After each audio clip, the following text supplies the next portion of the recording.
This is the Louie T Network.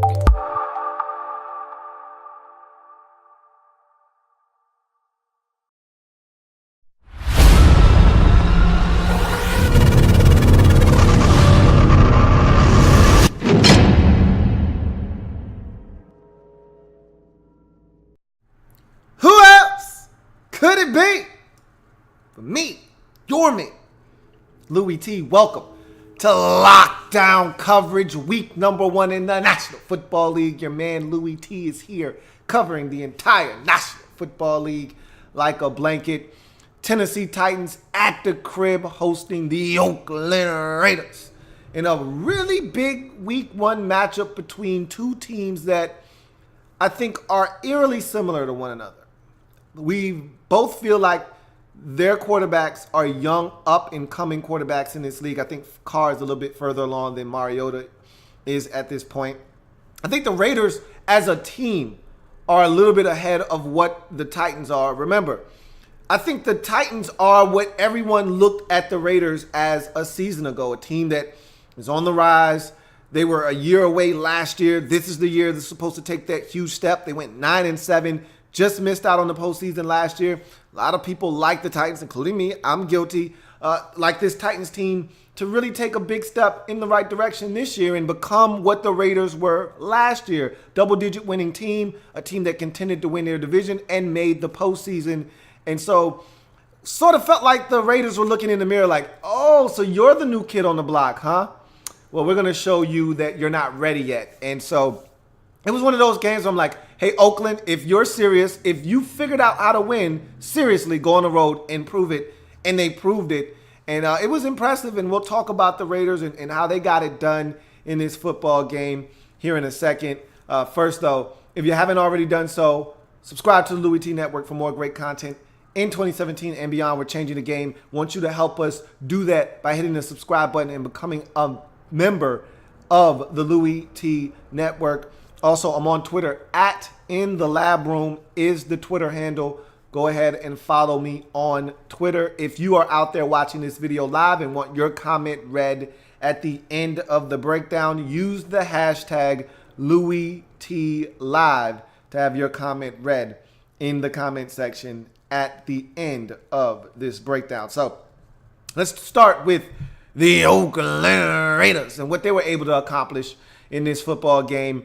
I'm going to start on the defensive side of the football because we think we know what this offense is all about when Derek Carr is healthy and the 4-car looks well and capable once again. The defense was probably the most impressive part of what they did in week 1, holding the Titans to just 16 points. And I thought the run defense was very impressive because that's the one thing the Titans hang their hat on is their ability to run the football. Marcus Mariota then feeds off of that. They go play action fake. Delanie Walker is wide open over the middle field, and Delanie Walker was wide open over the middle field in this game.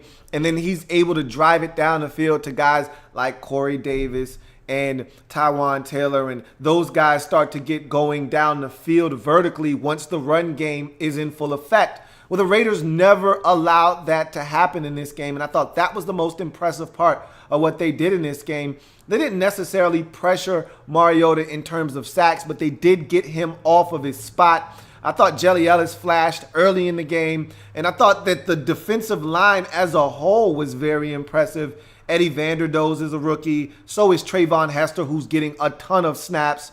You get Mario Edwards Jr. back fully healthy. Of course, Khalil Mack and Bruce Irving are guys that you rely on. And I thought they all did an exceptional job along with Jelly Ellis on that defensive line of stopping the run, penetrating into the backfield, and making it tough on the Tennessee Titans to establish a consistent ground game, which is their staple offensively. And the Raiders took that away. And it's always fun to watch a team take away what the other team does best and force them to go to plan B. Plan B was Marcus Mariota beating them with his right arm. He was unable to do that in this football game.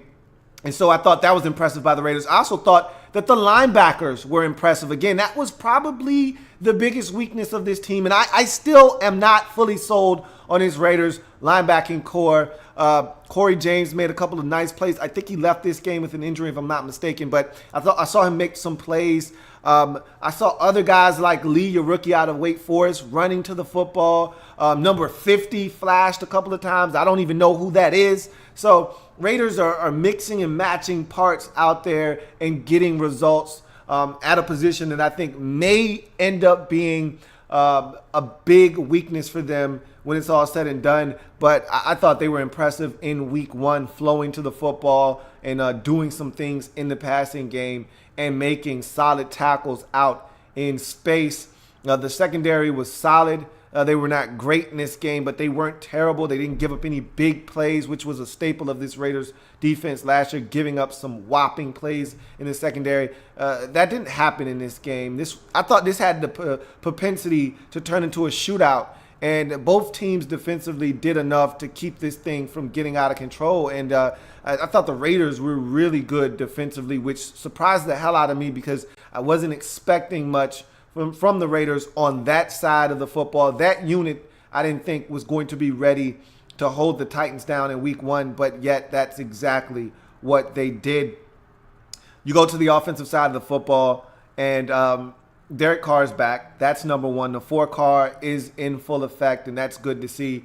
I was impressed with Marshall Newhouse, believe it or not. Now, this Titans team, I don't know if they're the right team to prove that you can't think it's okay to start Marshall Newhouse at right tackle.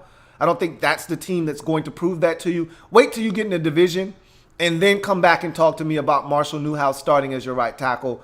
We'll have a conversation then, after you've already run the gamut of Houston and company there in Kansas City, Boza and company in San Diego or Los Angeles now, and Von Miller and company in Denver. Once you run that gamut, come back and talk to me about Marshall Newhouse starting as your right tackle. But I thought he was serviceable in this game in particular. And what was even more impressive, a lot of run after the catch, but that's not something that impresses me because that's what the Raiders do. Krabs had a nice catch and run. Cooper had a couple of catches that he was able to run after the catch. Seth Roberts, he did it again versus the Titans. Seems like he always catches a touchdown pass versus the Titans. That was a big touchdown grab to put the Raiders up 10 in this ballgame and for all intents and purposes put this game out of reach. Jared Cook made a nice debut as a Raider at the tight end position, had an early catch and run down the sideline. He did some okay things. I thought Cordero Patterson was outstanding. I thought his return when the Titans were able to cut the lead to 3 at 16-13, his kick return really jump-started the Raiders' ability to put the game out of reach. And so he was outstanding down and punt. So was Marquette King. Hell, the entire Raiders' special teams was outstanding. They won the special teams battle in this football game. Their kicker that they had, Vecchio or Del Vecchio or whatever his name was, came in left-footed and looked just like Seabass, booting them from 52 yards out. And he was outstanding. King was outstanding. Marquette King with a gorgeous punt that they downed at the 1. He had another one that ended up being called back that went out at like the half-inch yard line. But the Raiders had a running into the kicker there that gave them 5 yards, and they ended up trotting the field goal kicker out for a 52-yarder instead of the punting the football. And that's the Titans just being a little careless on special teams. I thought the Raiders dominated in that aspect of the game, even though Adoree Jackson did have a nice return on one of his kickoffs. But nonetheless, I was most impressed with the Raiders up front along the offensive line, running the football in their 4-minute offense late in this game. Titans had closed the deficit to 7, at 23-16. And the Raiders simply took the football and rammed it down their throat. They said, hey, we're running it 3 straight times. Stop us if you can. And they simply could not do it. And I thought that was impressive. When you line up and you tell a team, hey, we're coming right at you, stop us, and you can't. And they know you're running the football because you're trying to ice the clock. That's impressive. And it didn't matter. Left side behind Big Donald Penn, right side behind, get this, Marshall Newhouse. It didn't matter. Tosses, sweeps, guts, powers. they did it all in this game, and I thought the Raiders are ultra effective. Beast mode looked exactly that in this football game. He's back like cook crack, and he was outstanding in this game, and they're going to continue to work him in. I think they had him on a little bit of a pitch count until late in the game where they just pretty much said, hey, you take it. And when it wasn't him, it was their other back, their change of pace back. And I thought he came in and did some good things, including a toss on 3rd and 3. And he was able to pick up the first down on that. So the Raiders, I thought running the football late in the game was probably the most impressive thing I saw in the entire game, because that 4-minute offense, eating up the majority of the clock and then ending with a field goal to put the game out of reach, was just outstanding on the part of the Raiders. And that's winning football. That's championship football on the road, to be able to put the game away with your offense and ice it with a field goal. That's big boy football, and that's a team that knows how to win on the road, and the Raiders showed that in week number 1. You go to the Titans side of things, really disappointed with their inability to be able to run the football. Give credit to the Raiders. I thought they were game. Their game plan was to stop the run and make Mariota beat them, and he tried to do some good things. Him and Delaney Walker were on the same page, and they were hooking up and making some beautiful music together. Corey Davis looks like he's going to be legit, but it just wasn't enough. I also really loved what Rashard Matthews did in this game. I thought he was probably your most consistent receiver outside of Walker in this football game. So from that standpoint, the targets are there. There's enough talent on this team to get it done now. It's about putting it all together, and it starts with the run game, and they just weren't effective on the ground like they normally are. And I think that's what really sets the table and tone for this Titans football team on the offensive side, is being able to run the football, and they just simply weren't able to do that with any consistency or regularity in this game. And they're going to have to be able to run the football if they want to get back to the team that went 9-7 last year and threatened to make the postseason and take that next step and get double-digit wins and make the postseason. They're going to have to be able to run the football, and they weren't really able to do that in this football game. And so it's back to the drawing board from that standpoint. Mariota, I thought when he got out of the pocket, short arm some throws, some guys were open, and he just didn't get them the football. I think as more time progresses, he'll start to make those throws and be a little bit more comfortable in those situations, because we know Mariota can throw on the run. Just think he was a little antsy, short armed a couple of throws with guys open on some 3rd down situations that would have converted and kept the drive alive. And so I'd like to see him be a little bit better in that capacity. Had an opportunity to hit Eric Decker for a touchdown in the end zone. Short-armed it a little bit, allowed the safety call Joseph to come over. Great play by Joseph to knock it away, but a little bit more air on that, and that's a touchdown in the back corner of the end zone. And so, again, I just want to see Mariota settle down and make some better throws in certain situations and give his team a chance. And he didn't do that in certain instances in this game, and I thought it cost his team. Defensively, I just need to see this team be better on the defensive side of the football. They had one possession where they got after Derek Carr, and this is not an easy offense to get after the quarterback against. They were one of the teams that gave up the fewest sacks a season ago. That being said, Marshall Newhouse is their right tackle. You should be able to exploit that, and Derek Morgan was able to do that on one possession, in a possession where they got 2 straight sacks on Derek Carr. I thought they were going to be able to take advantage of Newhouse on that right side, and they really didn't in this football game. That was a little disappointing, and probably the most disappointing aspect of what they did defensively was the inability to stop the ground game late when you knew that's what they wanted to do, that's what they were planning to do, yet you still could not get off the field. You let Richard get you for a 3rd and 3 on the toss. You let Beast Mode continue to churn out yards. The Amari Cooper catch, and then the subsequent push of the Powell for a touchdown. These are all things that you just can't allow. And for me, if you're the Titans, you've got to be aggressive. Dick LeBeau is an aggressive defensive coordinator. You got to be aggressive against teams like the Raiders and come after Derek Carr, make him a little antsy, hope he makes a mistake. But you can't wait for a mistake, because Derek Carr's such a cautious quarterback. He's going to take care of the football. You can't wait for a mistake. You've got to force a mistake. And I just thought they sat on their hands in this game, allowed Derek Carr to pick them apart in the short passing game. And then when the opportunity arose, he was able to find one of the receivers in the end zone for a touchdown.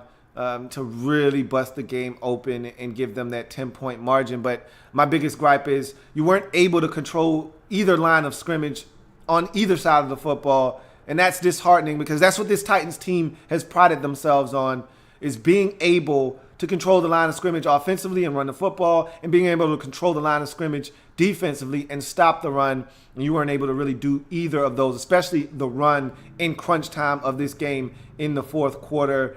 You did miss a field goal late in the game. Suck up was pretty good until that miss. And you had the special teams gaff, and where you have the running into the kicker. The Raiders were punting. They take the 5-yard penalty and then send the field goal unit onto the field and then connect from 52 yards. Can't have that happen either. And so just got to clean some stuff up and be better. And that's bottom line. I think everyone can be better for this Titans team moving forward. I didn't think it was a bad performance. I didn't think it was your best performance. And if you want to beat teams that made the postseason a year ago, like the Raiders, who are an up-and-coming team, you got to play your best football at home, and you did not do that in this football game. And again, if you want a microcosm of what happened to you in this game, Jarrell Casey, your best defensive lineman, gets run right over, rough shot over, slam over by beast mode in the fourth quarter when you need to stop. And that was essentially what happened to you in this game on both sides of the football. You got bullied up front, and the Raiders were able to be victorious 26-16 in this ball game, run their record to 1-0 on the season. Titans drop to 0-1 for the second straight year. You lose to a team who does just enough on both sides of the football. Remember last year you lost to Sean Hill and the Vikings in week 1. Not saying that this is that, but again, I feel this is a game where you left a lot out there, left a lot to be desired. And so Raiders get it done, Titans do not. Let's see if there are any comments in the comment section before we get out of here. BE says DJ might not miss any time with a sprained wrist. That's good. But anytime you're talking about a ball carrier and a wrist, I'm always a little nervous. They're going to put a cast on it, obviously. We'll see what happens with that. But that makes me nervous. He fumbled too easily after that. And again, that was initially after the injury. So we'll see what happens. They'll put a cast, a little splint on it. Probably he'll be fine. Can't find my Instagram. It's with a Z, not a S. ITZ, me, Louie T, on Instagram.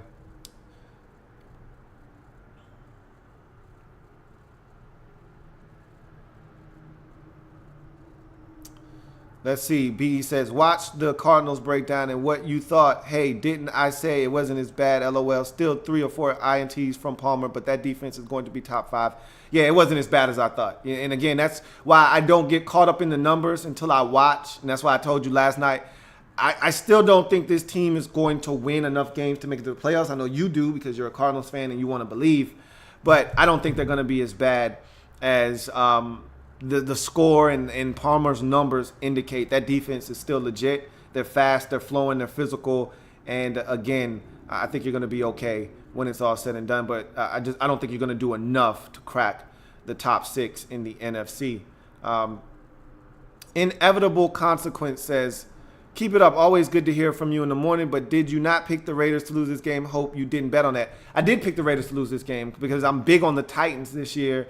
And what this game just reminded me of is that, look, the Raiders are legit and they know how to win now. And that's what I always talk about with young teams, is that they may have the talent, but they haven't figured out quite how to win against teams that are good. And the Titans are in that same boat with all the rest of these young teams like Philadelphia, like Tampa Bay, where you say, hey, look, they've got the talent, but they're a young football team. Can they beat the good teams in this league? We've seen Tampa do it from time to time like they did against Seattle last year, okay? But we haven't seen them do that consistently. Same thing with the Raiders, the Titans. They've beaten good teams. We've seen them do that. But can they do it consistently? And the answer is no right now. And the Raiders just simply reminded me, hey, we're a good football team. We know how to win, and Derek Carr's our quarterback. Don't count us out. And I just needed to see that Derek Carr was healthy. That's all I really needed to see. I saw it in this game. The run game was good. I was a little worried about Marshall Newhouse. Thought the Titans could exploit that. They didn't. And hats off to the Raiders for going on the road and getting it done in the fashion that they did. Tyler Rodriguez says, was the Eagles' defense really good or was the Redskins' offense lackluster? It was a little bit of both. The Eagles' defense, especially their defensive line, it's legit. They had holes in that secondary the Redskins could have exploited, but their defensive line is absolutely legit, and they beat us up front. They got after our quarterback. They blitzed us, and our quarterback didn't handle it well. Kirk Cousins did not handle the pressure as well as you would like. And so it was a little bit of both. The offensive line did not have a good day. The defensive line of the Eagles did. They dominated us. Kirk Cousins didn't have a good day. Our receivers did not have a good day. And so they got away with some things that I think other teams might be able to make them pay for. You come after a really good quarterback who is unfazed by that type of pressure, and there were open receivers. There were plays to be made. Receivers dropped passes. Kirk Cousins was errant. And you make those type of mistakes and give up those type of opportunities to good quarterbacks and good teams that execute, and you're going to get beat. And the Redskins we're not a good team. We're not good enough to overcome the amount of mistakes that we made in that game. And hats off to the Eagles for creating those turnovers and creating those mistakes. And good teams find a way to not make those mistakes and make teams pay for being over-aggressive. Redskins, however, could not do that in this or that particular game. In any event, Raiders get the win 26-16. Awesome job by the Raiders, especially up front, to melt this game away in the latter stages. I just thought that was an impressive drive to really put the Titans on their heels, run the football down their throat, and then kick a field goal to extend the lead out to 2 scores. Just thought that was an awesome way to put an exclamation point on a great road win by the Raiders in week number 1. That's going to do it for your man Louie T here on Lockdown Coverage. If it happens in the National Football League, whether big or small, we cover it all here on the Louie T Network. Come back and join me as I continue to break down anything and everything in the National Football League. I got more breakdowns to go, including the dominant performance put up by the Baltimore Ravens defense on the road in the division versus the Cincinnati Bengals, among other games. Come back and join me. I've got lockdown coverage all day long. Where you going? You don't need to be anywhere else but here. I'll see you later. Have a good one.